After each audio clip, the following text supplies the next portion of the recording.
these different locations where people are claiming to have Sasquatches, aggressive Sasquatches, come up on their property, kill livestock, kill animals, being just a general nuisance to the people that live on the property. And so they'll call Jim in, they'll call his team in, and their sole purpose of it is to harvest a body for the purpose of discovery. But Jim's pretty specific in what he wants to harvest for discovery. It's kind of interesting. A lot of people might think Jim and his team are very bloodthirsty and out there just to blast anything. And as I talked with Jim, you start to realize really quick that's not the case. Not only is that not the case, these people are in very tough situations to where they don't know who to call, but they're asking for help. And Jim and his team seem to be the only ones out there right now that are going out to assist people. But it was really interesting. You know, Jim started out not even believing in Sasquatch, not even believing in Bigfoot, until one day he saw it for his own eyes. So I want to welcome Jim to the show.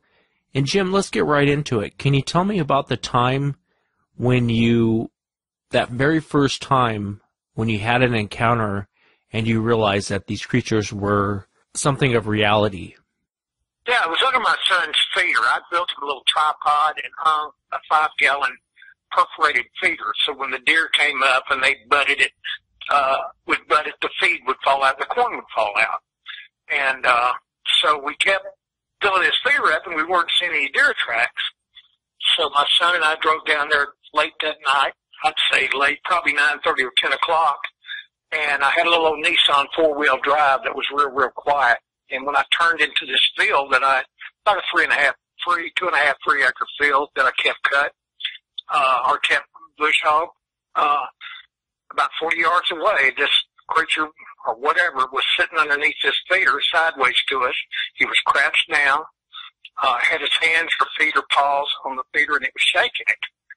And after a few seconds, it dawned on him that there was some light shining on him. And he turned and he looked, had huge red eyes. I mean, about the size of a Coke can. And he looked at us for a few seconds, and he darted off into the hawthorn thicket. And I knew it was built something similar to a man. I know my son said, "Dad, what is that?" And I told him, I said, "You know, son, I really don't know what it was. I mean, I can't tell you because I didn't know. I mean, had the calves of a man, other than it was a little bit slender for the size of the thighs. The thighs were heavy and up to the buttocks area. But, you know, I think I was so startled to have seen it that I really didn't get a good look at it. I don't know if that makes sense or not, but, yeah. You know, I was just so surprised that something like that was shaking my son's feeder. Well, and then the next year we found tracks. But in the meantime, through all this, before we found the tracks, I had 5-gallon feeders hanging in different areas, and they were the little battery-operated electronic go off twice a day. And I couldn't keep corn in them, and I'd have to hunt the lids on a continuous basis. Sometimes they would be at the foot of the feeder, and sometimes it'd be 25 or 30 yards away where something had actually taken the top and carried it off. Man, I had no idea what was doing this. I mean, it was just kind of freaky the way things kind of unwrapped for us because we had no idea what was doing this. Then we found the tracks, and it all started making sense, you know. Was it after you found the tracks, did you start realizing, you know, this is probably Bigfoot? Yeah, that's exactly what it was, Wes. After I found the tracks, and as a matter of fact, my son that was with me at the time that we found the tracks, first one we saw was 9 inches, and then obviously the sun had changed over a period of time. We were going back and forth and went to get some flour to highlight the track, and then, you know, I didn't know anything about this. I didn't know anything about casting I never even thought about it before. And then my son did an angle, saw that the bigger track was there, 19.5 inches, and we started staying later. And as a matter of fact, the next day I went down, or one day I went down, I had some men set up and working for me, and they went with me that Sunday sometime after work, and we went down and cast the tracks, and we found I don't know how many more. Good impressions. I mean, there was one huge that we got the ball of the foot, and you have to understand that. I don't know what I'm looking for. And the ball of this foot and the toes, and they only had 3 toes, but it had a huge bulbous big toe. but it was probably 8.5 inches across the ball of the foot, that big one we found. I mean, I was just kind of blown away. One of them had stepped into a molehill there, a little mole mound that had 3 toes, and 2 of its outside toes on its right foot looked like they were grown together, kind of like they were webbed. And as time went on, I tracked him, and I saw his track, I don't know, many times. But he was still, at this particular point in time, still staying with his mother on the north side at the bottom there, and was coming up to a feeder that I had a corn feeder of, he and his mother, and she had a little one that I would find its tracks on occasion. I'd find its knuckle prints and its footprints, the small one, on occasion. And but what it showed me is that she was carrying him too, and she was down on all fours most of the time. I would see her knuckle prints and hand prints and foot tracks, and then what I thought was a male. As a matter of fact, we named him Goofy because he was, after he got older, I mean, he would make sure you would see him, and I don't know how many people had come here had seen this particular creature here. Is this but the one? That's how I got started. Is this one with the 3 tracks? With the 3 toes? Yeah, with the 3 toes, I mean. Yeah, he did. Last time I saw his track was, I don't know, some years back, and it was probably about 13.5, 14 inches long now. And this is a period over, 12 years or so that his track had gone from 9 inches up to about 13.5, maybe 14 inches, because it was in kind of a damp area and it kind of slid a little bit. But I could definitely see just the 3 toes, and I could also see where the 2 toes had separated from the big one like they were joined together. Do you think that is inbreeding? Because you don't hear too much of the 3 toes. You don't hear that too often. I'm wondering what your theory is on that. Well, yes, as a matter of fact, I do think it's inbreeding, and I didn't know. I've had people tell me about 4-toed tracks. I'd never seen one until I went to this area that's south of me, and I've seen 4-toed tracks now. As a matter of fact, I took a picture of a baby's 4-toed track, and I've seen 3-toed, 5-toed, and 4-toed, and even North Texas, I think it is. We used to get some emails from those guys up there, and they were finding 6-toed tracks on the river, on the Red River. I mean, how weird is that? What's unusual about ours is 3-toed tracks that were staying in a specific area during the wintertime, and I would never find any 5-toed tracks down there. But I could go up on the east side and of the property and find some 5-toed, but on the kind of the west and south side, all I would find was 3-toed. And deer carcasses that I'd been feeding them deer carcasses during deer season. I had a specific area that I would feed.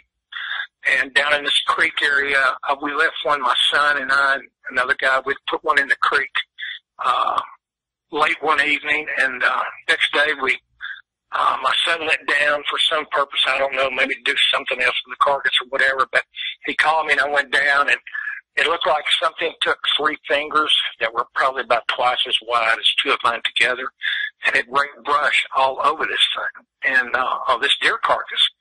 And the only thing sticking up out of the brush was its nose, this deer carcass's nose, a bloody part of its leg. And I can't remember. It seemed like to me that when we shot the deer, or whoever shot it, that it had been shot before by somebody else, and it had a fever in the leg, and we couldn't, we didn't want to eat the deer, and so we had to dispose of it like that, which is really unfortunate because we were all like deer meat. But most of this is going on around your property, correct? Yeah. Oh, yeah. Can you talk a little bit about what your sons were running into every time they went out hunting? They seem to be getting bolder out there on the property. Well, the thing about it is, it kind of corresponds with other tales that you hear about the Bigfoot. When I would leave, how they would react around my kids when they were hunting. I'd put them in a hunting situation. I was never too far from them. They always had a high-powered rifle or a shotgun, and they always had a radio to communicate back and forth. And what it was is during the daytime, the very first time, before we even knew they were there, my oldest son complained. I had him in an area there that we'd been seeing some deer sign. And I went and picked him up about 9:30, 10 o'clock that morning. He got really aggravated with me. He's only 12 then. He said, "Dad, there was something walking behind me." He said, "There was 2 or 3 of them." Well, it wasn't deer. It was these creatures walking around, just watching him. And then as he got older and we started realizing what was there, then, he knew what was fooling with him. But, and then my youngest son, I mean, he couldn't even hunt. For them, they would whistle at him and hit trees and break stuff and hoot at him and I don't know what all. But he would get so aggravated. And then as he got older, they left him alone. I went and picked him up one night, and there was 3 of them around him just whistling as loud as you ever can imagine something whistling. And they didn't whistle until I got to, he said he heard something, and, well, he heard a roar, and about a quarter mile from us, one of our gates, he saw something cross. And he said, I couldn't tell if it was down on all fours or just crouched over when it went across that little rock road. He said the others were whistling a little bit, what we call the bionic bird, Wes. And if you've watched our video, we described it. You'll even hear it. But when I got his gun and I got rifle down and I put it in the truck before he was crawling down out of the tripod, these things went crazy, just whistling, just almost a scream whistle. I've never heard, I mean, you can't imagine how loud they whistle. But, I mean, that would happen to him all the time. And, so, one time he went hunting and I went and got him about dark and I set him up on a place that I knew there'd been some deer and, I picked him up and he was mad. And he told me about this one was clicking at him, and then it walked across and a pipeline where he couldn't see it. And then he got in the pine thicket, and then he clicked at him, was hitting sticks, took a stick, sounded like he was hitting on trees as he was walking. And then he started the bionic bird whistle, and I said, well, what'd you do? He said, well, I whistled back, and he quit. And I said, well, maybe that's what you need to start doing now. And when you hear them, they just want you to know that they're there. Maybe that's what you need to do. And obviously that's what they do. Yeah, it's the same thing here. It's you're walking through the woods, West, and if you're in an area of activity, not which I won't go to an area that's not active. I just will not. I used to have them. There was a male down there that would follow me down south of me. And every now and then, I guess it was him that would break, one of them would break something. And if you ever look at them, that's the end of the game. But if you don't look, they'll keep following you and they'll break something, get a little bit louder and a little bit louder. And all they want is recognition, like, you know, I'm here. With all of the talk of missing people, did it ever worry you that you guys might be in harm's way out there? Well, sure. I mean, yeah, I thought about that quite often, as a matter of fact. And when I put my kids up to hunt, I never was very far from them. Like I said, they had rifles and radios and shotguns, and I wasn't really that worried, that specific area there. They knew instantly to call me if they heard something or something came around them where they could hear it's too close or see something, to give me a call.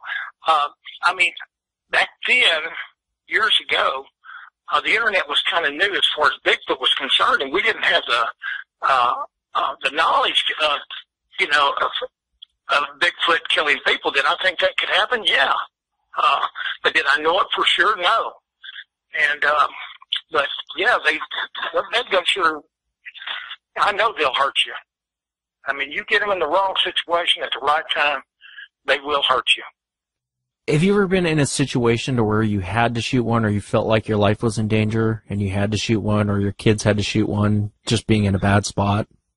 I used to have a place where I found those first tracks that I would go sit at night.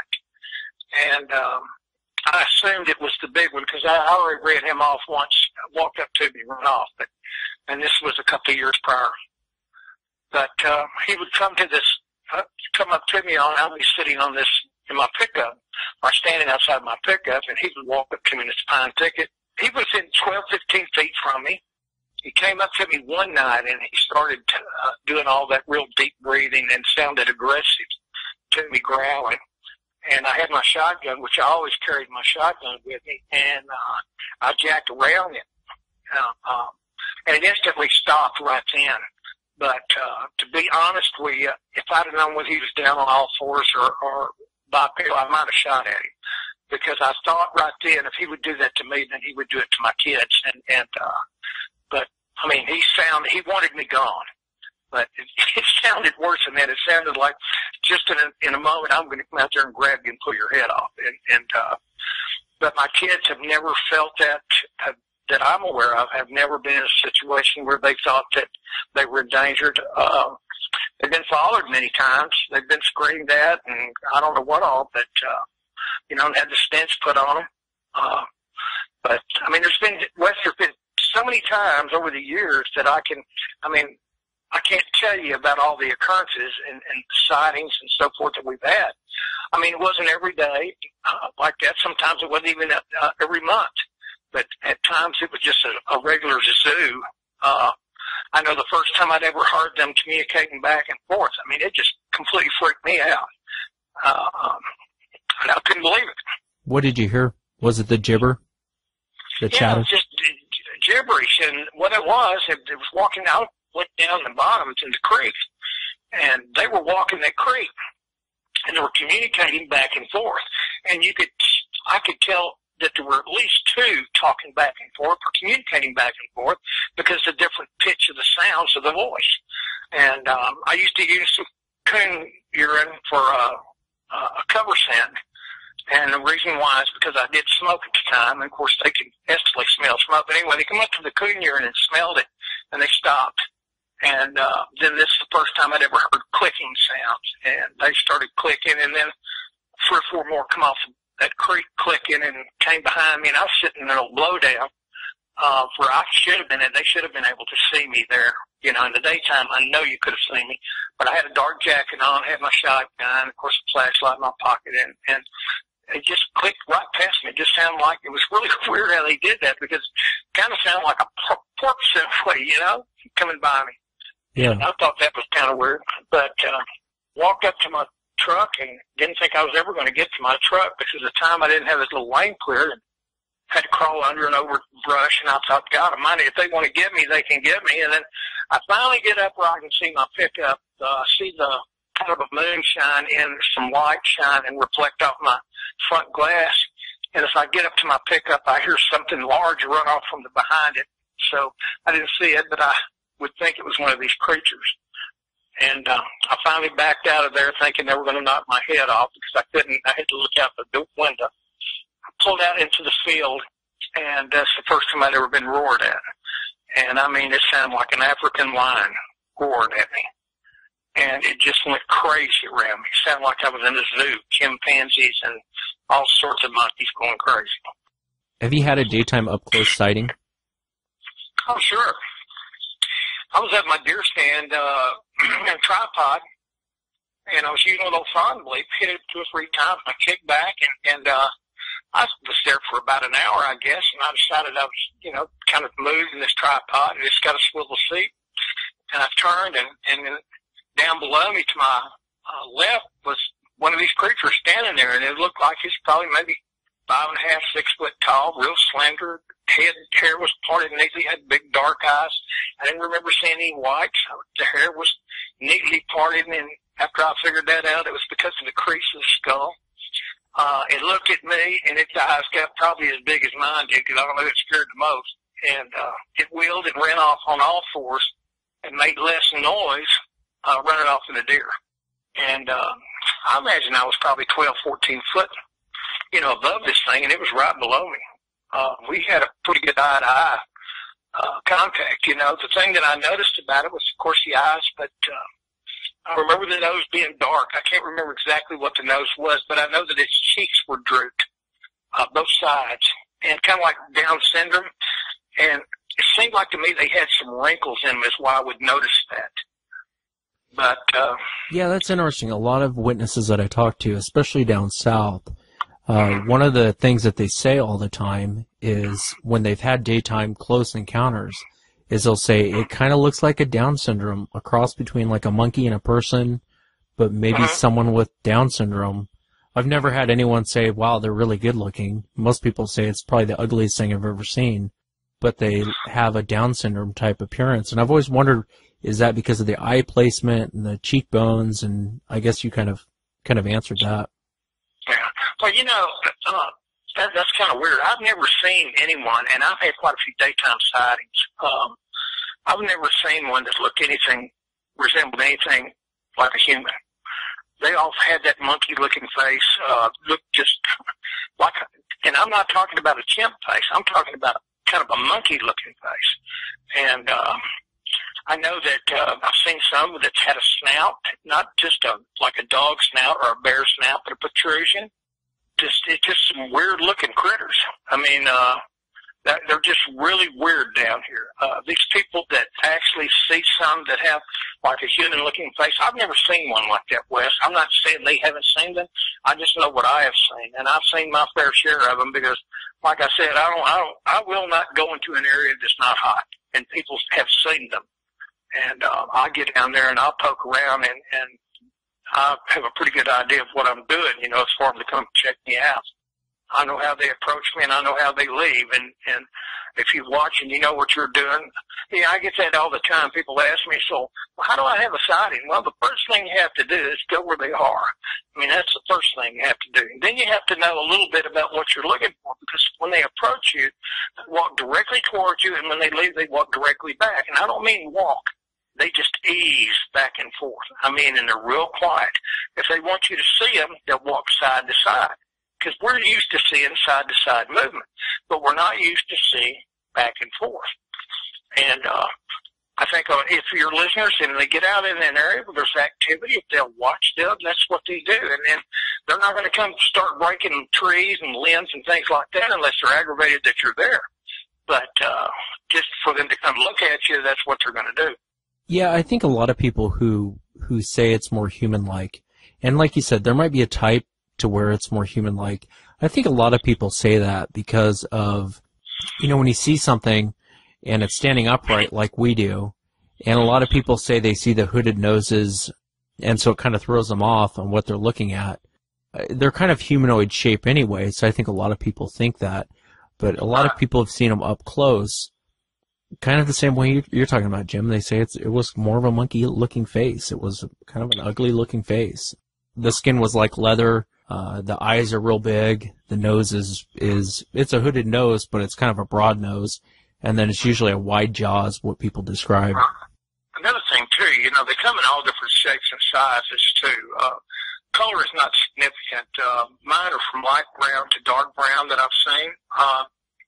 This particular ones that I've been working with for several years now, most of them are the same color, but some of them are just a tad darker than others, you know.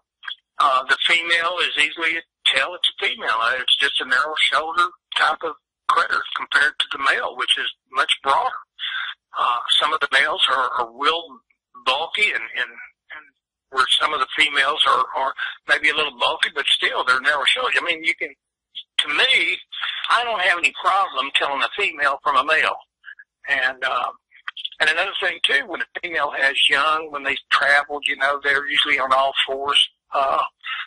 And that's something that people need to take in consideration. I know there's been a lot of, years ago, I used to catch a lot of flack from the Pacific Northwest folks because they said, well, no, they're not quadruped. Well, I knew darn good and well they were because I'd seen them. I've seen them walking on two and go down on all fours and run off. I've seen them on all fours raise up and walk off on 2 feet. And a lot of people here, when I first told people this 20-something years ago, they thought I was crazy. And I said, no, that's what they do. That's their mode of travel. I mean, if you get in these thickets here in the South, and you've been down here, you see how thick it is in places. But you get down on all fours, you can motivate and navigate through these thickets where you're standing upright. You can't do it. Right. I would say out of all the people I've interviewed, I can't think of really one encounter that was really a happy encounter. Most of them are pretty threatening or what people perceive to be threatening type encounters. How dangerous do you think these things are? Well, anything that's big and that large, that size, that's fast and that's strong, I mean, they could do with you pretty much what they wanted to do with you. I mean, I'm going to tell you something that a man told me. Now, I don't know if this is true. This is secondhand information from a man that watched the film. This particular hunter over on the river, and something kept tearing his deer feeder up. So he went down there and he had his camera with him and his GoPro, and he was filming as he was hunting, and he heard something at his feeder making a noise. So he turned and looked, and there was this Bigfoot standing there with his hand up, twirling on that feed thrower. So he shot this Bigfoot, supposedly now, gut shot him. So the Bigfoot screams and hollers and runs, and out in the middle of the river, there was a sandbar. Well, he supposedly sat down on this sandbar and was just raising sand because he was gut shot. And anybody that's familiar with gut shots, they do burn. Not that I've been gut shot, I've just been around some that have. And said this huge creature comes running down the side of the river or on the sandbar and hits him from behind and breaks his neck. He says before the big one can stop and turn around, 3 more had come out on the other side of the river and just tore this Bigfoot apart, just from limb to limb. And so the big one finally got back, and he finally got these other 3 away from him, and all that was left was the shoulder, arm, and the head. So he supposedly has taken this shoulder, head, and goes over to this huge tree, willow tree on the river, and beats it till it's mush, and then sits there and eats it, hair and all, bone, the whole 9 yards. Now, I can't verify that. I thought it come from a reliable source, but then again, Wes, I've been doing in Bigfoot and internet long enough to understand and know that sometimes people will tell you something that may not be accurate. So, but I thought it was a very interesting story, but to give you some idea, and people said, well, we never find any bones, we never found the carcass, we never so forth and so on. And I've done it you name it, I've dug graves. I used to have a steel rod I'd carry with me that's about 5 foot long, and I'd find mounds, and I would gouge in it to see how deep it was. And I mean, people that said they found where a Bigfoot has buried or has been buried, how did they dig that hole, you know? To me, I think it's complete nonsense. And the thing about it is, Wes, there's so many people that have such vivid imaginations, they can make up anything, and people kind of believe it. Right. So, I mean, and it's kind of aggravating to us old guys that have been out in you know, because you got, you know, like this cloaking and you know, turning invisible and speaking to you telepathically. I mean, I've been doing this 25 years. I've never had one that, I've seen them, they've sure disappeared, but they disappeared from running off. And I have never been spoken to telepathically that I'm aware of. Yeah. And I've been in areas of activity, partner. I'm talking about good areas of activity, and I've never had that happen. I want to come back to that in a second, but I wanted to ask you, sure. So the other Sasquatches broke the neck of the one that had been shot? Mm-hmm. He just ran up behind him, he said, and with his forearm, and he just hit him from behind and broke his neck. And by the time he got stopped to turn around, he said 3 more came from across the river and just yanked him, just tore him apart.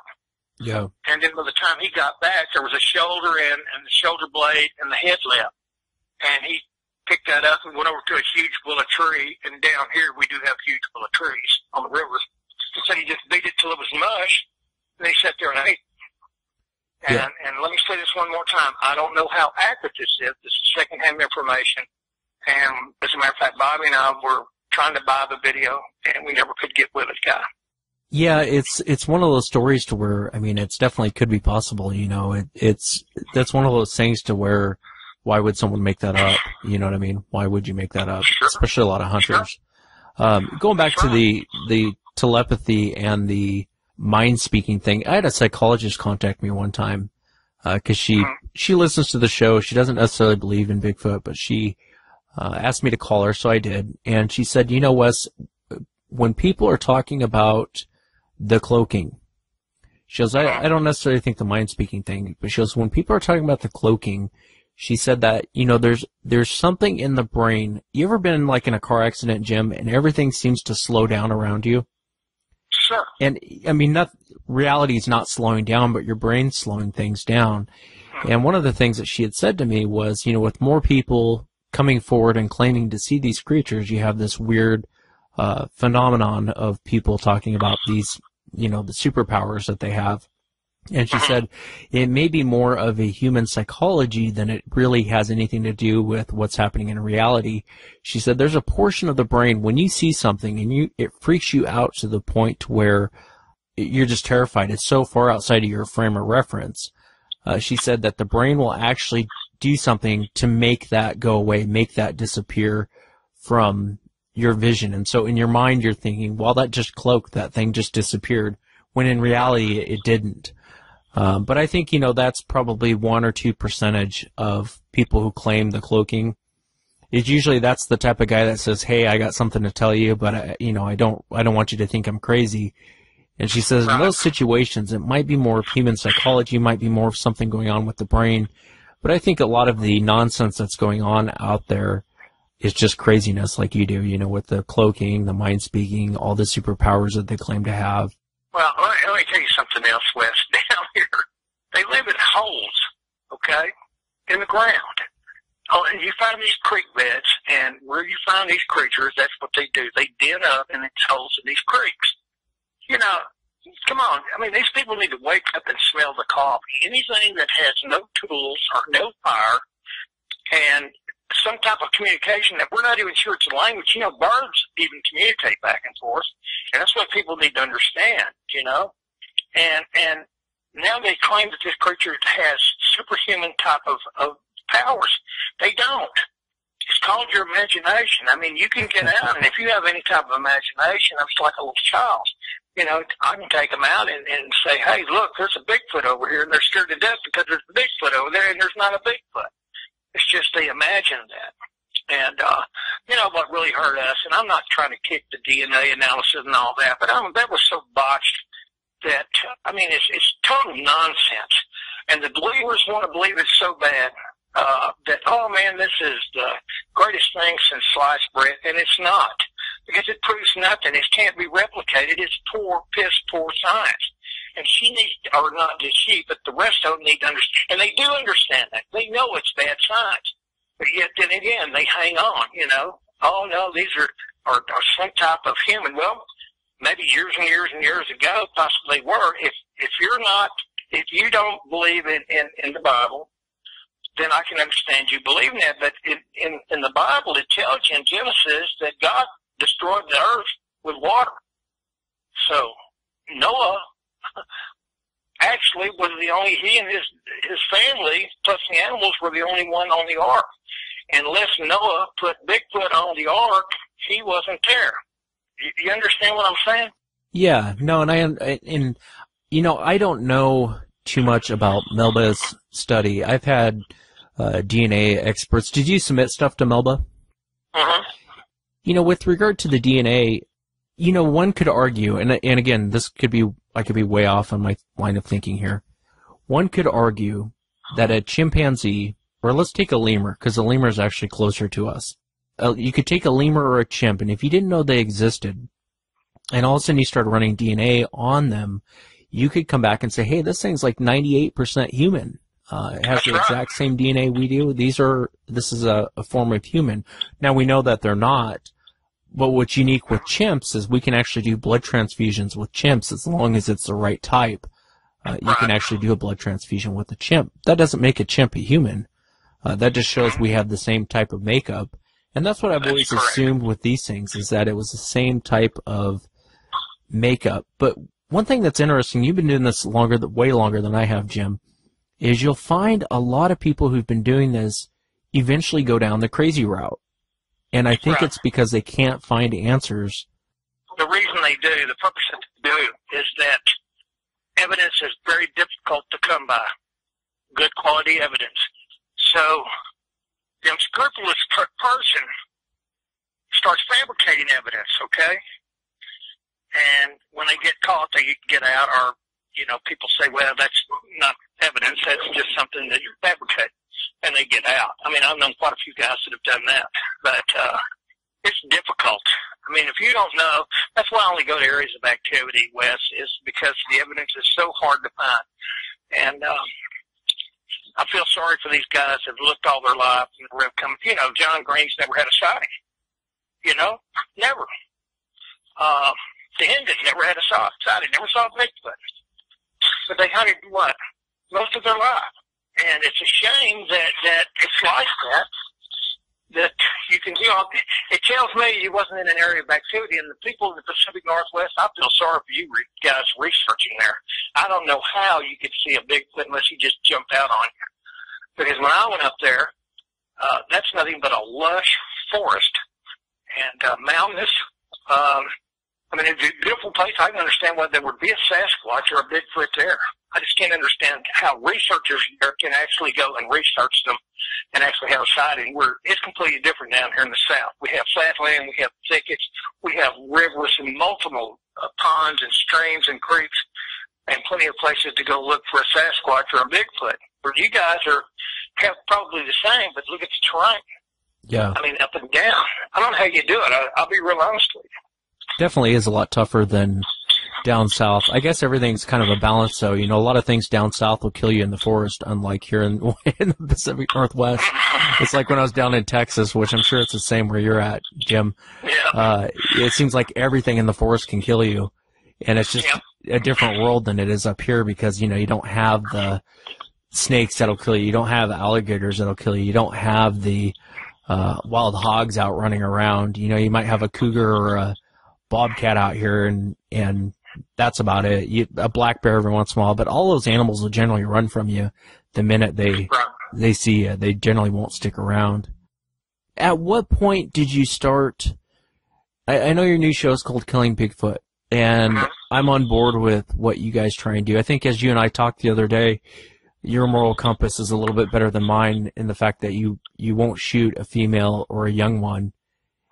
And for me, I would. I think that if you're going to shoot one, just get on with it, depending on what it is. But again, I say that respectfully in the sense that someone in the position of, hey, I don't want to shoot a female or a young one, I can respect that decision. At what point did you start realizing these things were harassing people on their properties and something needs to be done about it? Can you talk about different examples of properties you've been on and what the people have experienced? Well, yeah, we had started down there where I am, and they killed 13 of my dogs one year. I came up, I had a female that had 8 pups. They skinned and ate those pups right where they were born. And I don't mean they came and drug them off or whatever. They sat and skinned and ate 8 pups that were about probably 3 weeks old, just starting to get around a little bit. And, man, just terrorized our dogs. That's when I thought, I know when I first met Bobby, and Bobby was telling me, you know, he said, well, I asked him, I said, what's your intention? And he said, well, he wanted to video one to prove to people that they exist. And he said, what do you want to do? I said, I'm going to kill the stinking son of a, you know what? Killing my damn dogs. And I was very serious about that. And I still am serious about that. And then as I got into this and I started doing more and more and more and research, and I started contacting people. I mean, I've had people call me, and their wife and child wouldn't even come home because they were afraid of a Bigfoot. And, I mean, when it gets to that point, something needs to go. And that's just the way I feel about it. I mean, these people down south, where we did the Killing Bigfoot program, I mean, they're killing their dogs. I mean, the lady couldn't even have a duck, a guinea, or a goose because they would alarm. I mean, if you know anything about the South, the people that have these, they would alarm, and you couldn't sneak up on them. So they would kill them. I found where they would kill these guineas and ducks and pluck them and stack the feathers neatly. I mean, I find just the feathers. I would never find any of the remnants of the bird at all, no feet or anything. But they would stack the feathers. Chickens, the same thing. There's a place behind one of the ladies' house. It's an old air conditioning vent made out of metal. Stands about 3.5 foot tall, probably a 1 by 1 square foot. They would put a chicken inside there that was dead and then come back and get it. So I guess other critters couldn't get it. But this beating on their homes, I mean, when you walk outside and you're taking pictures of a Bigfoot next to your chicken pen, something needs to go. I mean, I've had them come up on my game cameras and lean pine limbs on them, just odd things. I mean, there's just vicious critters. All their dogs came up. Even that one picture that I sent you, if you'll look at where the tall creature is, if you'll look right before you get to the tall creature, you'll see one of the lady's dogs there. And she's had that dog forever. And it came up missing about a month ago. And the reason why the Bigfoot wouldn't kill it is because they wouldn't bark at them. But if you bark at a Bigfoot, I promise you they're going to kill you and eat you. And that's exactly what happens when these Bigfoot would come around these ladies' houses. Well, this one pup, she'd go out there, but she would never bark at them. they spared her, but there were other that just pups would bark at them, and they'd disappear. I mean, just within a matter of days, they would all be gone. And I mean, we're talking about pups that when I inoculated and wormed them, she had to catch them. I couldn't even catch them. So it wasn't like a stranger had come up and got them. So, I mean, it's just weird. Going back to them killing your puppies, for the people who are listening, how did you know it was a Sasquatch that did it? Because of tracks. I'd see their tracks. I mean, that's just like down the deer carcasses. I would feed the deer carcasses, and when they get up closer to the carcass, they'd go down on all fours. But they would walk bipedal, and I knew how to watch. And I mean, it wasn't usually just a perfect track, but I could tell where they'd walked on the edge of their foot or whatever. I mean, I'd find sign that they had come in there. So that's how I knew it was a Bigfoot. I mean, I can't think of any other animal that we have that can actually skin a pup, turn it inside out, just like we would a deer hide. And unless it had an opposable thumb. And that's exactly what they'd do. I mean, I've had them skin deer like that. They'd take between two trees and that were grown together, and they'd take and jerk the hide off. And this would be a deer that's something wrong with it we couldn't eat. You know, we'd have to throw the whole deer away. But I knew it was. I mean, yeah, just I know what I'm doing. Fine. Over the years, I figured it out. It took me a long time. Yeah, I'm no. self-taught on everything, but. And I agree with you. I mean, it's pretty obvious what did it. I think a lot of people listening might be a question that they might ask is how did you know? And the thing is, you kill a man's dog. I mean, you might as well go after his kids or something to set him off. I mean, something killed my dog. I'd be ready to blast it the first chance I got. You know, that's funny. Remember we talked about the crocodile that had that dog in its mouth. It was swimming down through that creek or whatever, that water. And, I mean, just put yourself in the shoes of that dog owner. What would you do? I know I would be thinking about how to make a suitcase or shoes or boots or something out of that crocodile's hide. You're not going to kill my dogs and get away with it if I can help it. Yeah. So what are some things, because I've had a lot of people contact me lately who are having this type of problem. And you're right, Jim, you know, even like the Siege of Hanabi, when I talked to Mike Humphreys, his wife and his kids, I don't remember if it was his wife and his kids or his brother's wife and kids, but they ended up leaving because they were like, hey, we're not staying here while this is going on. We want nothing to do with whatever's going on here. I want nothing to do with it. But what are some things that you recommend to people if they can't get a Jim Lansdale to come out and take care of the problem? What are some things that you recommend to make them go away? Yeah, and that was Michael's brother that moved, he and his children, because of what was going on around that house. But what we would do is put up video systems and cameras, but what they do, they know the range of the cameras, and they also know where to go and walk in between them and walk around them. God, how they know it, I can't tell you, but they do. And I just know that even my video systems, I mean, they used to stay I could see them, but I couldn't see them, if you know what I mean. At nighttime, I didn't want any nighttime video, and I knew they could see in the IR, so I wouldn't have any IRs on my camera. But I did have a light out there at night, and you could see something right at the edge of the light walking. Now, during the daytime, I'd seen them, one of the neighbors, Doug, one of the lady's husband, had walked back to the back of the thicket and walked out. And probably about 5 or 10 minutes behind him, there was a dark object following him, but he was so far, all I could see was a dark object. I mean, it could have very well been a person in a dark, clothing, because I couldn't tell.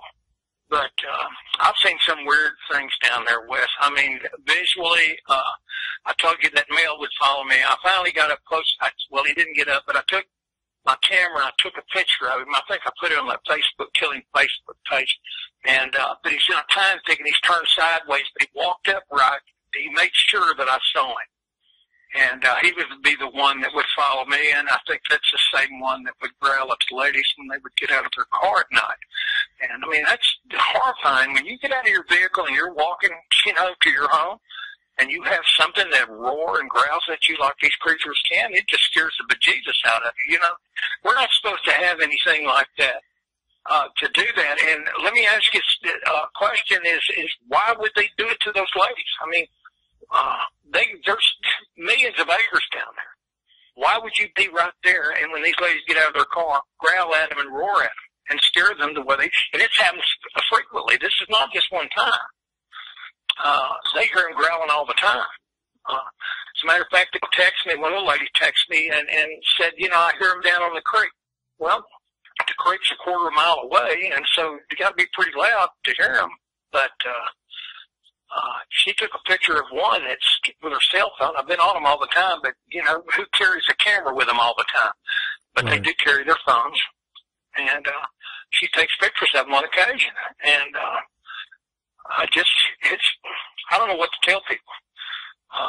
They're there, and they're everywhere. And if you can't find them, it's because you don't know what you're doing. Because if you come to Louisiana and East Texas and you can't hear or find a Bigfoot, you never will. Because they're everywhere here. West, they're everywhere. Yeah, I think you had some experiences. Yeah, and I didn't mean to cut you off. Yeah, you're right. I mean, down there in East Texas, Sam Houston area, that, and obviously Bob knows where to go when we go down there, but it just seemed like it was infested down there with them. I mean, I hate to use that term, but it just seemed like they were infested down there. Out here in the Pacific Northwest, people might have one encounter, or you might go to an area where you might hear them, but when we were down there, it was every night. We'd hear them every single night down there, and I was blown away by that. I was just completely blown away by so much vocals, so much activity. The thing about that was those will hurt you, too. That's the kind, they want you out of there, and if they catch you off by yourself, there is a possibility that they'll get you. And won't be a friendly handshake when they get you.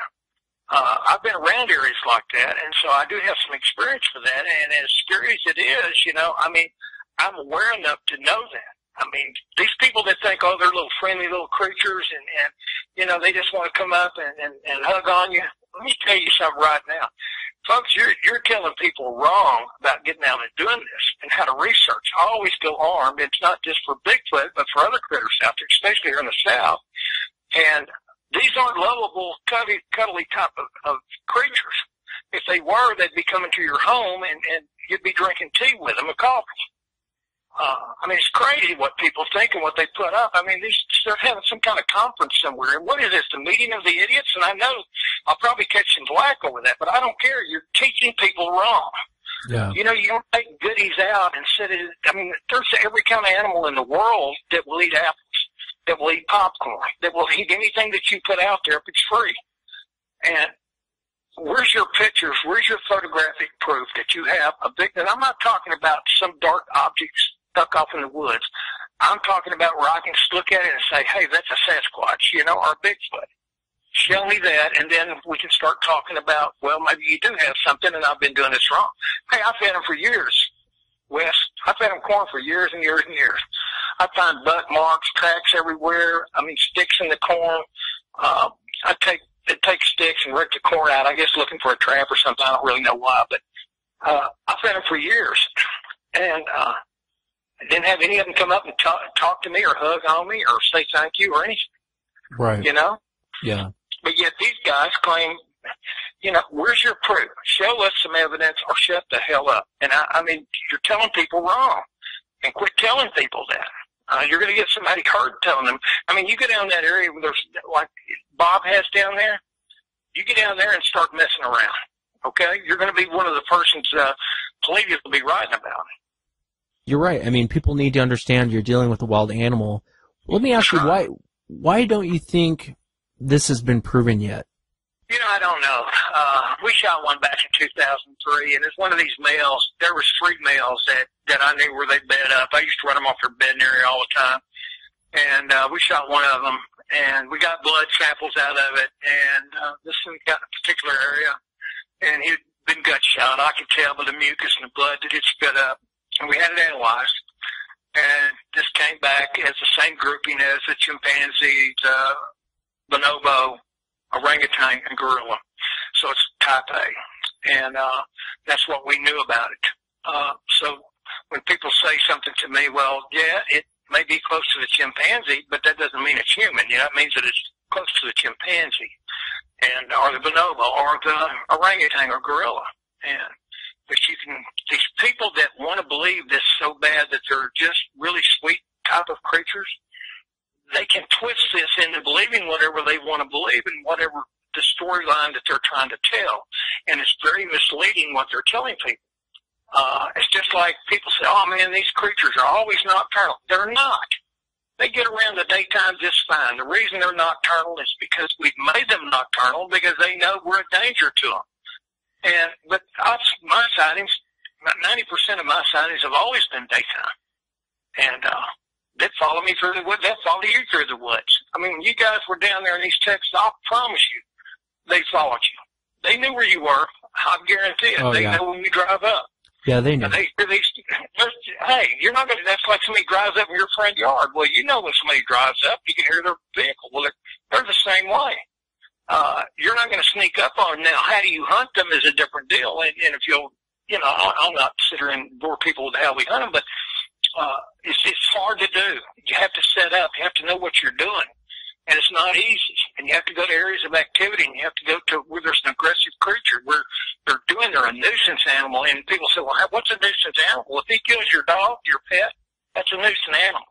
If he's beating on your home, if he's killing your livestock, that's a nuisance animal, and something needs to be done. He's not going to quit. They just don't go off. I mean, you have to run them off, physically run them off. And then they'll stay gone for a while, and they'll think it's safe again, and they'll sneak back. And it's exactly what's happening down here south of me now. We haven't been down there since killing Bigfoot, and they're starting to sneak back in there. And that's what happens. I mean, they know the story. One of the points that I'll make, they know when the man leaves and goes to work, the bulk of our calls that we get as far as aggression is concerned is usually by the lady that's home by herself because her husband works at night or he works offshore or so forth and so on. And just as soon as they leave, the Bigfoot activity picks up around their home. Bobby sent me a recording the other night that this lady has of the chimp sound that this lady, it scares her to death down there. She's had sightings, she shot at them, and she just can't get rid of them. And as a matter of fact, if we do a Killing Bigfoot at the program again, we'll probably do one down there because the lady is actually, she called Bobby the other night. Bobby had to go down there because the lady was so afraid. And so it happens all the time. I mean, people would be surprised, especially in this area, how many calls and how many reports that we get of aggressive Bigfoot. Yeah, and there's a lot. Like I said, most encounters that I have on the show are usually aggressive type encounters. It's not really happy encounters. And I didn't really think about it till you just said that, Jim, that you're right. Most of the people that have contacted me, at least lately, have been women. And it's usually when the guy's off at work. This one lady said that when her husband's gone at work, it has to lean down to look in her bay window and it growls at her. But usually when he's home, they don't come around the property. They'll come bang on the house at night when he's home, but they don't come up to the windows and start growling until usually she's the only one home.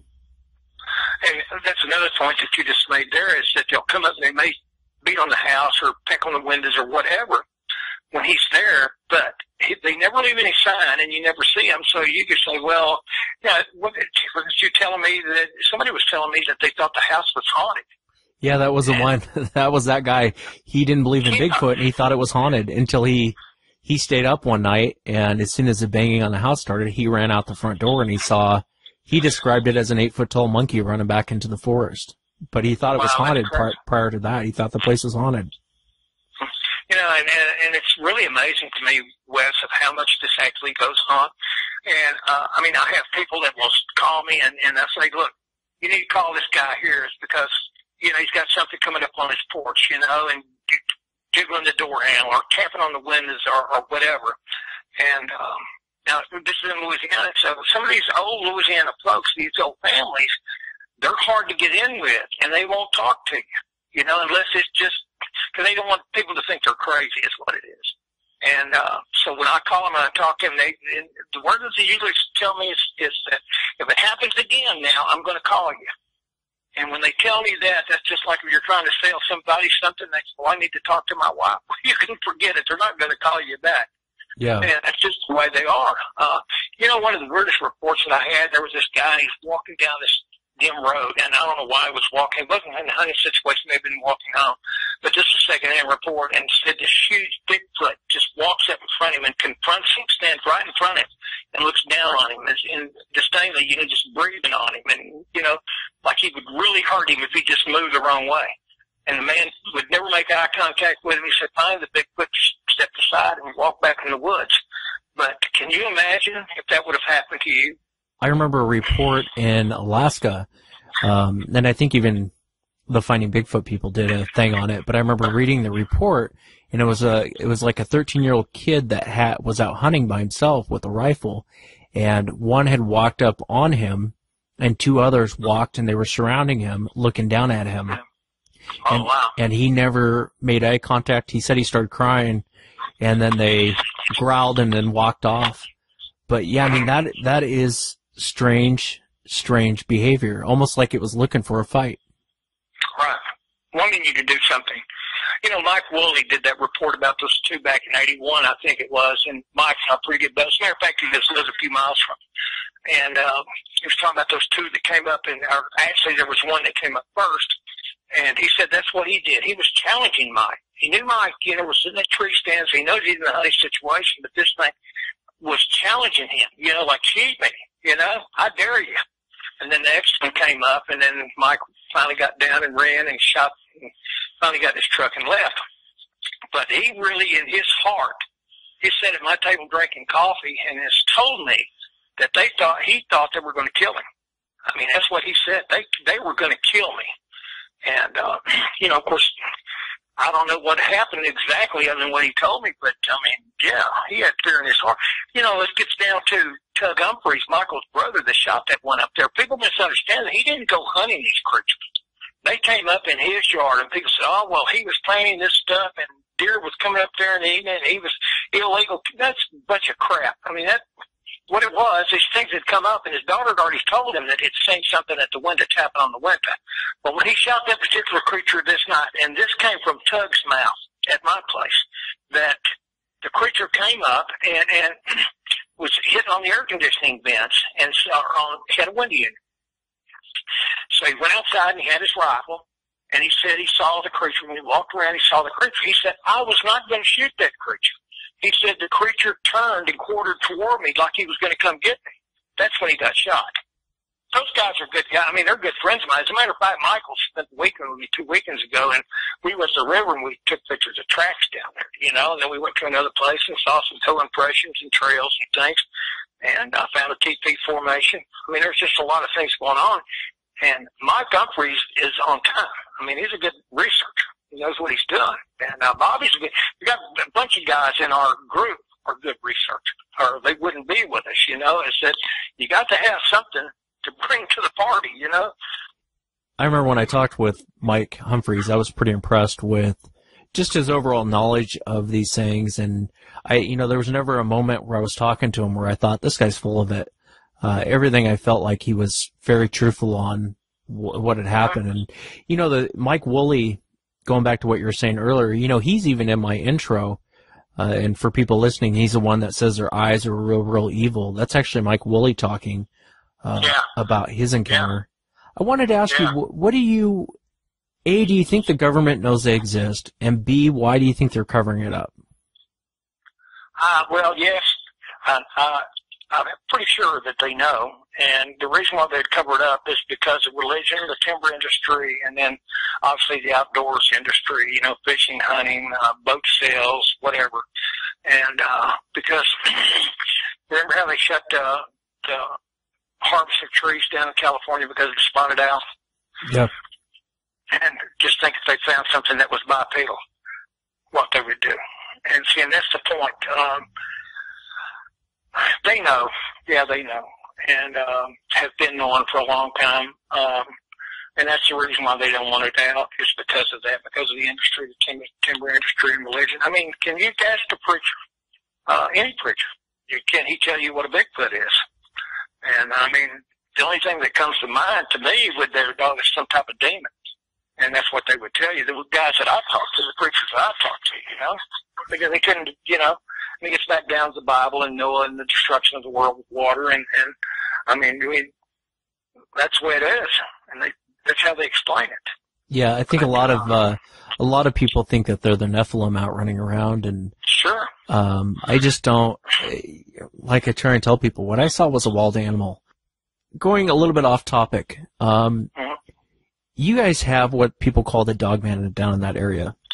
Now, I've always, and I know when we had different people that were claiming to be from the government, they would come forward and they would talk about there's 4 different types, and they would explain the 4 different types, and they would explain that the Dogman isn't actually a canine, it's a different type of Sasquatch. It's a kind of like a, what's the term I'm looking for?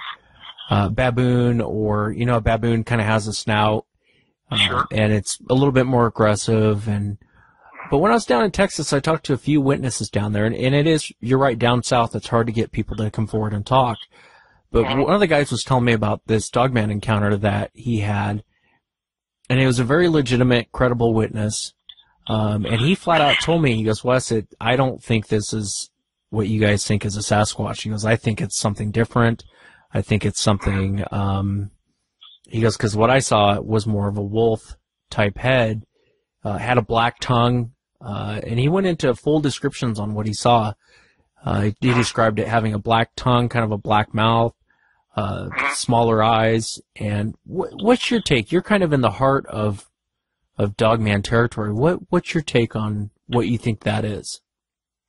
Well, and let me say this. I have never seen one. Now, I've seen what I consider a Bigfoot that had kind of a protrusion, not a snout, but kind of the mouth and all kind of protruded out. And as a matter of fact, my both cousins drove up on one down the bottom that time several years back. But now, I have a report, a secondhand report from a good friend of mine that hunts with me all the time, or used to hunt with me all the time. That was a cook at my deer camp. He has a friend that he grew up with down in their lease. He went down, he was fooling with his corn feeder, and he heard something in the pine thickets. Apparently, they have a cleared out area there, probably a little small field, and have their corn feeders out in this field. And so anyway, he was making noise and he looked, and he said this was a wolf-type head, bipedal, 7-foot-tall creature that chased him on his four-wheeler off the property. 2 days later, his son goes in with another guy, and they have the same, what he thought was the same creature, chased them out of there. And it's supposed to have had a wolf-type head, but bipedal. And that's all that I know that could have happened. But me personally, I've seen one. I've heard some god-awful house, but I thought it was a Bigfoot. So, but to me, I haven't, Wes, I can't tell you because I don't know. I've never seen one that I'm aware of. Yeah. So what's your biggest concern after shooting one? Let's say you're in a position, I know you've been in a position before, but let's say you actually pick one off and the body's there. What's your biggest concern at that point? Probably retaliation to a point, and that's why we go in. And as we go in an extraction crew, we're 3 to 5 of us to go in and to retrieve the body per the corpse, and that's what we'll do. It's probably maybe a little overkill, and do we think that something will happen? We don't know. I mean, according to Michael and Tug, yeah, there's a good possibility there could be retaliation, but I mean, we're not certain. But we're going prepared. Are you worried at all, too, that the government might sweep in and dust everything underneath the rug and kind of make that whole situation go away? Well, yeah. Am I worried about it? Not necessarily. I'm not worried about it, but is that a possibility? It certainly is. Anything is possible with the government. I mean, they're so damn crooked now, and I mean, who do you trust, who you don't trust? I know what we're going to do after discovery. I think I told you this, what I was going to do, what Grover Krantz told me to do, and I'm sure that I'll do that. And so we'll do that, and then we're going to go public with it. We'll make sure, and then if the government does something about us going public and shuts them down, so be it. But, you can't get everything, all the photos and video and stuff that we'll take. I'm sure that they'll put a lot of pressure on us. If they want it bad enough, will they get it? I'm sure they will. But will they get all of it? I don't know.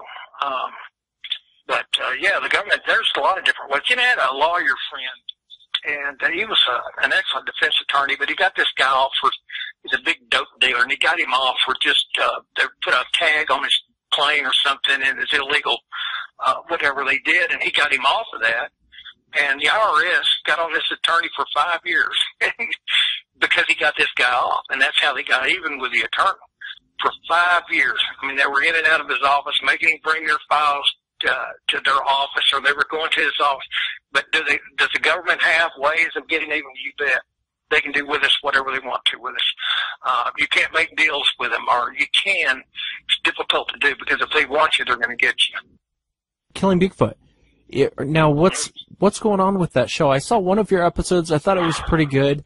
I was the only thing I was worried about is how you guys were placing each other, and I guess I'm thinking more of me and my idiot brothers. You know, one of us actually shooting each other, but mainly my younger brother. But what's going on with the show?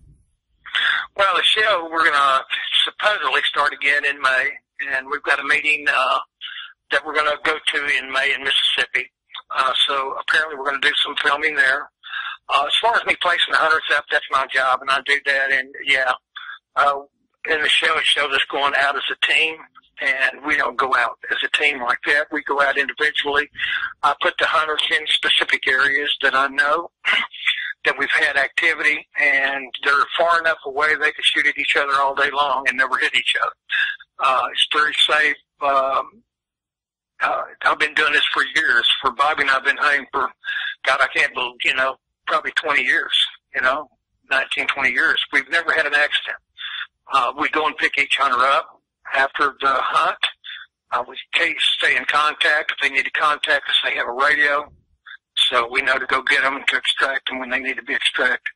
And it's very boring.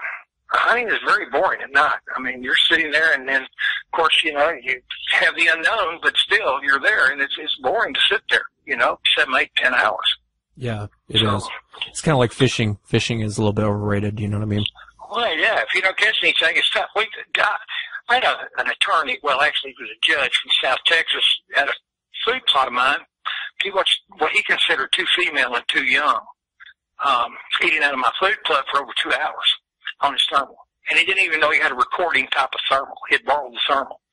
And, of course, he had Gen 3 night vision. And one of the smaller ones had come down the trail, which I thought they were going to come up.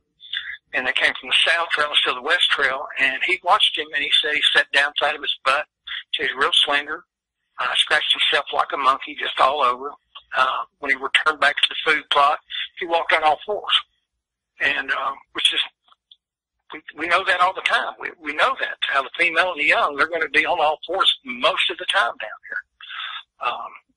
But, I asked him just different things that happened, and he said he would see them, and they would reach into the corn pile and come to their mouth, and so obviously they had an opposable sound.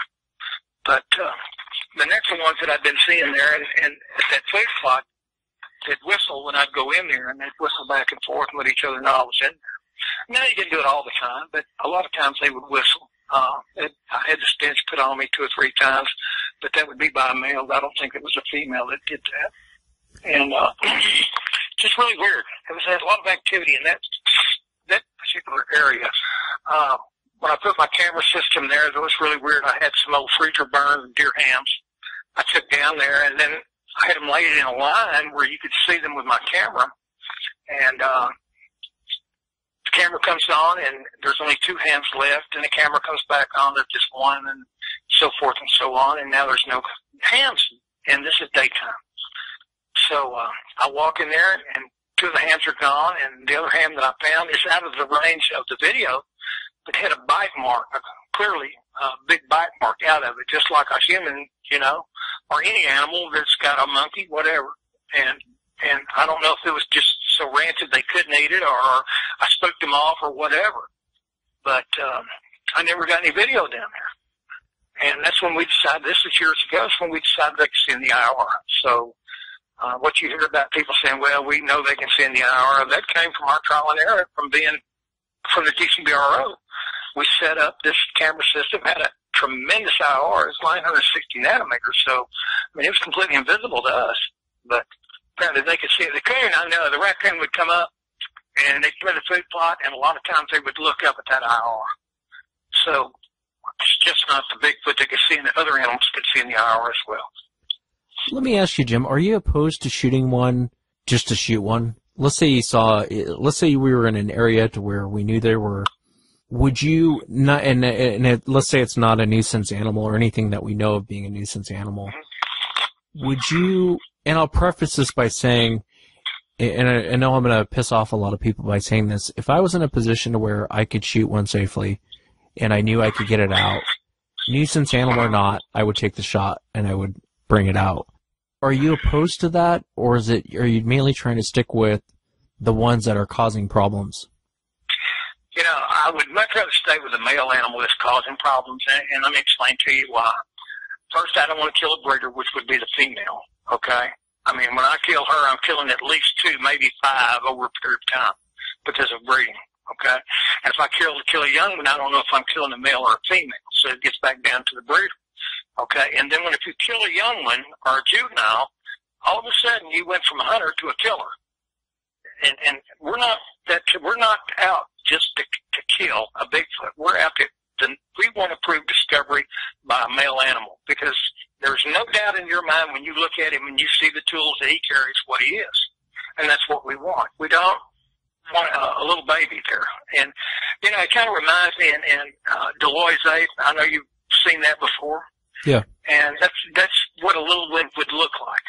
And I mean, it would be completely out of our character to have one. Now, let me give you an example. Last year, I was in this particular area that I saw 5 juvenile over a period of a day's time. So we're actually in probably what they would consider a birthing area, okay? Could we have shot them? Yeah. One that afternoon came up and had a conical shaped head. He was a dark color, probably 150 yards, a skillet shot for us, and we didn't shoot. So that ought to give you your answer right there, that we had the opportunity. I've had the opportunity. I've had shots before, and I've turned them down. Some of my hunters have had shots at females and young and have turned them down because we wanted the male. So it does make a difference to us, Wes. I mean, it may not. I know other people say, well, discovery's discovery, and you're right. You're absolutely right. Discovery's discovery, but I don't want to be labeled as a murderer. As far as being a hunter, yes, I am. Me being as a murderer, I'm not. And I know I did a radio program the other day, and the guy was talking about murder, and I kept cutting him off. But this is not murder. This is harvest for discovery. There's a big difference in this. And when people understand that these are not the little friendly, cuddly type of huggable animals, it's not. Not down here in the South. Now, I don't know what the heck they have elsewhere, but I know what we have here. And I've been doing this a long time, so I have some idea of how vicious they can be, especially toward your animals, your pets, your farm animals. Hey, can you imagine laying in bed and your head is 3 foot from the window and something pecking on your window? And I mean, it happens to this lady. She got to the point that she had to move and sleep on the couch because she's afraid to sleep in her bed. And I've taken pictures of tracks, Bigfoot tracks, at her window. I just scared. She's told me numerous times, that thing could just reach in there and grab me. Well, yeah, it could if it wanted to, you know? Yeah, I don't think it's necessarily murder. I mean, I can, like I said in the beginning, I can appreciate the ethics behind what you're doing and what you're trying to accomplish. I mean, I can definitely appreciate the ethics behind it. And I think that the first guy that shoots one of these things is going to be, I would say, by the scientific community and by your general population, this is going to be a rediscovery of something. It'll change the world. People will finally, it'll come out and say, well, these things are real, and, you know, it'll be this amazing thing. But the other side of the coin, like the crazies you and I were talking about earlier, they're going to scream murder. They're going to scream you're a killer. They're going to scream, you know, like Melba talks about, it would be jail time, and which is hilarious to think, because for an undiscovered wild animal, how can it be murder? You know, and so there, it is kind of a double-sided coin. I think you'll be a hero on one side, and on the other side, you're going to be a murderer, and it's going to be a nightmare to deal with the crazies out there. But I mean, I'm with you on it. I think what you do is good work. I think that, going out to help people, because I get it all the time, Jim. I get people contacting me all the time, and the end of the conversation is, what do I do? Right. Yeah. Well, you can tell them to contact me if you like, because, if it's not so far, I don't mind. And you have to remember now, the members that you see in our program are from 4 different states. Okay, so we're from, let me see, Oklahoma, Texas, Louisiana, Mississippi, and Georgia, so 5 different states. And if they need some help or they want somebody to talk to, we can arrange that to happen either by telephone or person to person. It just depends on what they have and how afraid they are. When you're afraid to go home, that's the last place you should be afraid, is to go home. Yeah, and I agree. And one last question I wanted to ask you. With regard to this birthing area, can you describe that a little bit? Because when I was down in Texas, and just for the listeners, when I was down in Texas, Bob Garrett was talking about this birthing area. And one of the guys that he has, Mo, who just posted on Facebook, he went into the birthing area, and he said that he got ran out. Yeah, he was terrified. Can you describe that type of area and what... I mean, I guess birthing area kind of describes it, but is it like a safe area they go into with the smaller ones? Yeah, it would probably be where the females and young are, and the males aren't too far. This one particular place I was telling you where this fellow had seen the 4, there was a big male that stayed up there within a quarter of a mile. And as a matter of fact, I don't know how many people I'd go in and I'd feed this plot. And they'd ride in the back of my truck, and I'd turn in, and I said, guys, I want you to watch right up here. It's probably a quarter of a mile. I said, you'll see something black cross right there. And I said, I've seen him I don't know how many times, but on occasion you will see him. I don't know how many people had seen him cross. So he stayed pretty close. Remember I was telling you the females would whistle? They would stay in a cutover just across from where I fed. And I found their tracks. God, I couldn't tell you how many times. And, the female and the young, and they would walk that creek. They'd dry up, and there were just little holes of water. They would eat the freshwater mussels there, but they would whistle back and forth. I mean, clearly I could hear them, and not, like I said, not all the time, but I mean, I never felt unsafe there. But then again, I never got over in that cutover on top of them, and flew with the females. Now the males, I'd run up. They were on the north side. It's kind of funny. I tied a bunch of ribbon to some trees leading down to that bedding area. And so about 3 or 4 weeks later, I came back, and that somebody or something had taken all my ribbon down. So I don't know if it was these creatures or whatever, but I thought that was kind of funny that they'd done that. But in these birthing areas there's that one place over there where I was telling you, I took Michael Humphreys in there, and the tracks were a little bit bigger than they were last year. We didn't have a siding. One reason why, because of the rain that we had. It was just so bad. We really couldn't get out and do a whole lot. But, yeah, that's a birthing area. Then there's one down south of me that I know about. It's just a big birthing area there. That's a good size claim. You know what's funny? I've got a picture. I'm going to send this picture to you, and it was taken with a game camera.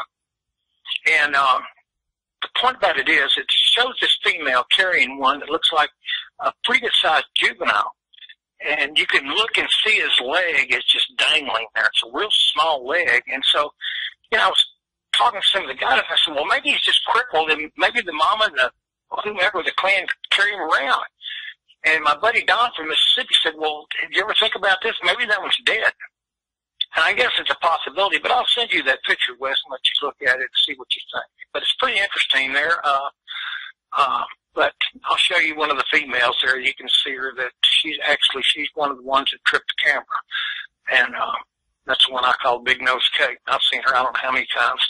She was the one that would mimic, the lady walked out and was eating popcorn, and she saw this one we call Big Nose Kate standing over there where she could see from about the waist up, and said she was mimicking her, going down and acting like she was putting popcorn in her mouth. So, and then people ask me, well, what age do you think these people are to a human? And I tell people maybe 10, 12 years old. And that's what I think. I think that's the mentality. Big Nose Kate, Tombstone reference, huh? Wyatt Earp, Doc Holliday.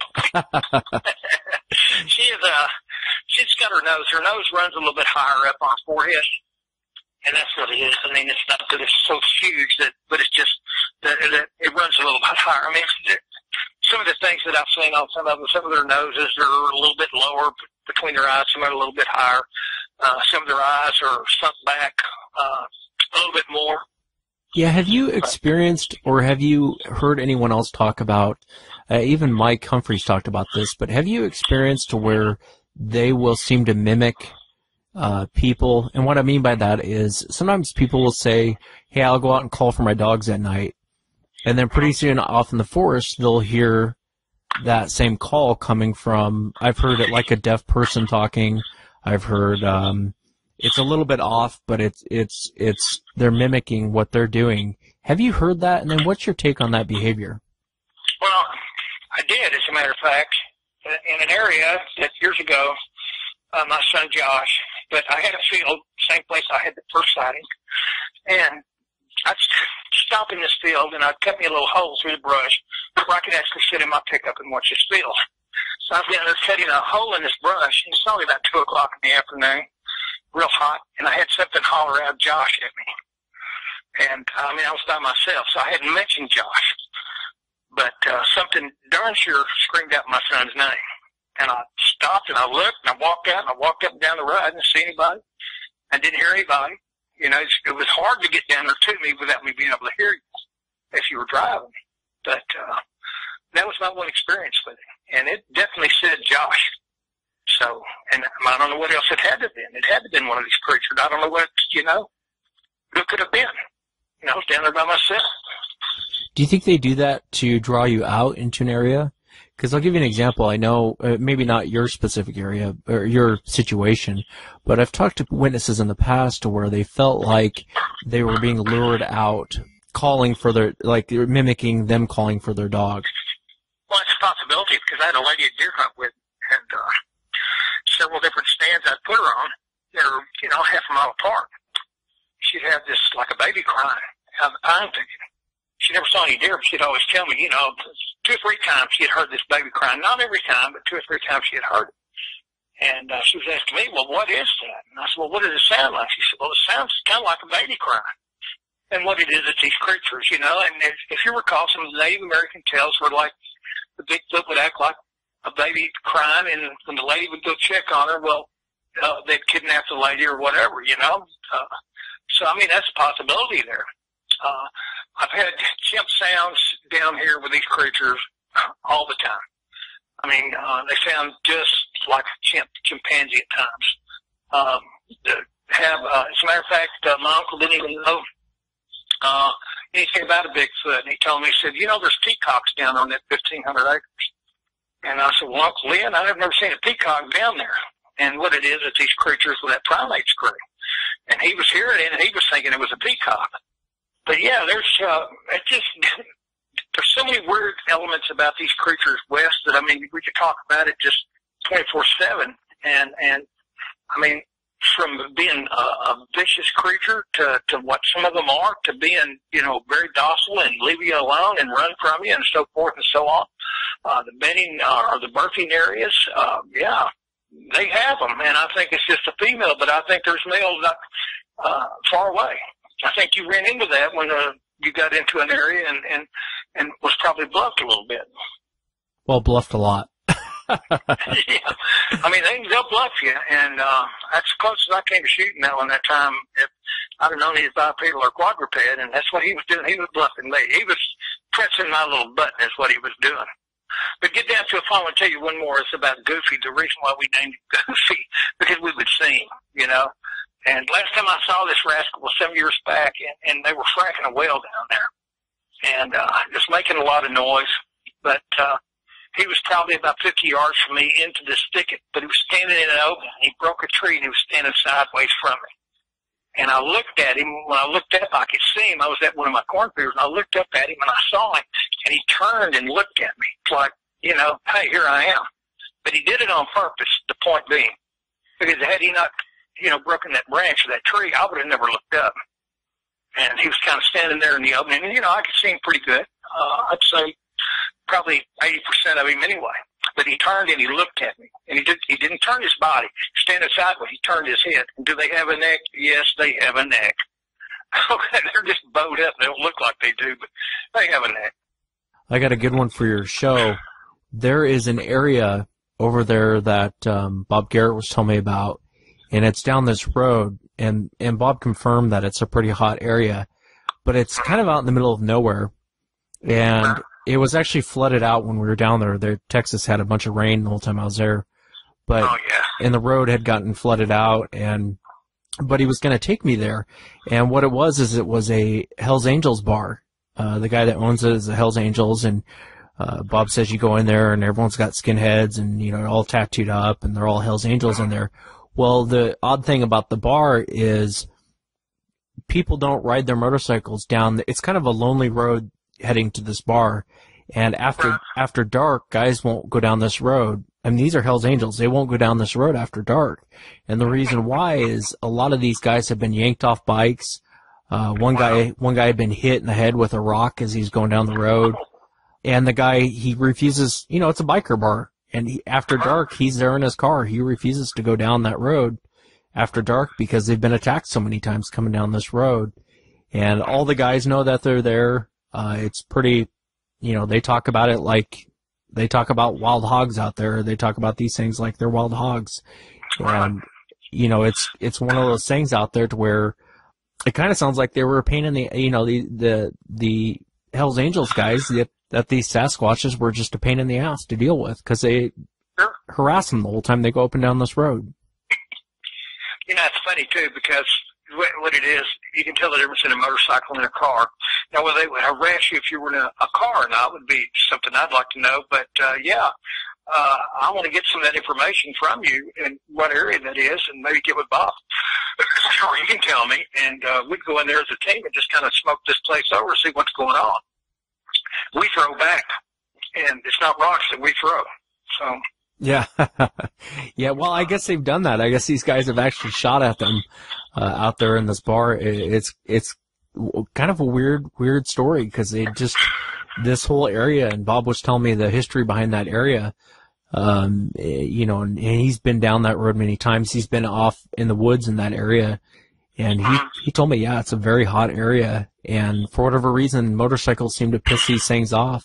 And they'll come out and they'll, you know, it's not every day, but there's been a lot of guys in that bar to where they've been yanked off their bikes. They've been, Can you imagine riding down and something yanking you off your motorcycle? Oh my God. Jeez.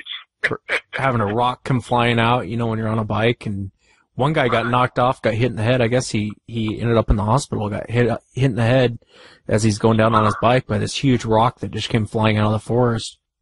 There's a lot of hot areas down there, a lot of hot areas. I'm telling you, and people don't realize that. I'm glad you came down because you have some first-hand experiences, and a lot of people that's not in this area, they don't understand. They think, oh, well, you know, if you get out in the Pacific Northwest and if you see one in your lifetime, you've done good. Well, you can come down to these areas that we're talking about, and you can see them on a pretty regular basis. Now, I'm not talking about every day or every week, but on a regular basis. If you're in the woods, you're going to have some type of sighting. You'll see them. I mean, you have to remember now, they may not be standing up bipedal. They may not be down on all fours. They may be belly crawling. I mean, I've had them belly crawl on me. I don't know how many times. I had one stand up on me west one afternoon late at dark, right at dark. I've never heard so many tree limbs in my life break. It's no telling how tall this thing was. It just kept breaking, going up. And, of course, it was kind of dark, and I was in a pine thicket, and I couldn't see him. And you know what I'm talking about in the pine thicket, so. Yeah.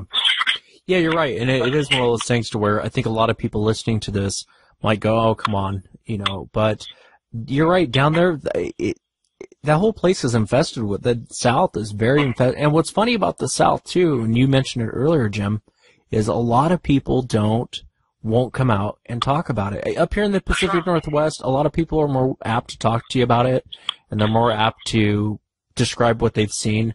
I'll give you an example. We were in an area, and it's not far from where Bob and I had that log thrown at us. Well, not far from there is a farm, and at night you'd hear gunshots going off from that farm. And the area where this thing had come was from that farm area. And so it made me think, I wonder if that farmer's picking off shots, and I got to talking to the guys there and said, I'm going to go up and talk to that farmer. And I was advised against it because the people just don't want to discuss it. They don't want to have the conversation. They don't want to.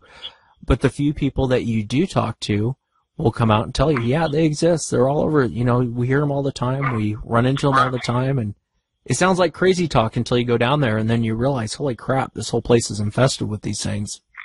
That's right. You know, the thing about it is that talking to people, I've done that many, many times. As a matter of fact, I used to get out and hustle reports all the time. And I would talk to people, and I would go up and I'd beat on doors, strangers' doors, you know, and I'd just be flat honest with them. Have you seen or heard anything strange around your home? And a lot of them would say, well, no, I haven't. And then I'd be walking on, and they said, well, you know, I did hear, you know. And you'd be surprised the end that you can get, and not going in and say, well, did you see a Bigfoot? And you don't ever start your conversation out with a stranger like that because they think you're crazy. But if you ask them about seeing or hearing something strange, they're more apt to talk to you. Yeah, and I wish I could have gotten more interviews with people when I was down there. You know, that's obviously I'm an outsider down there, and so.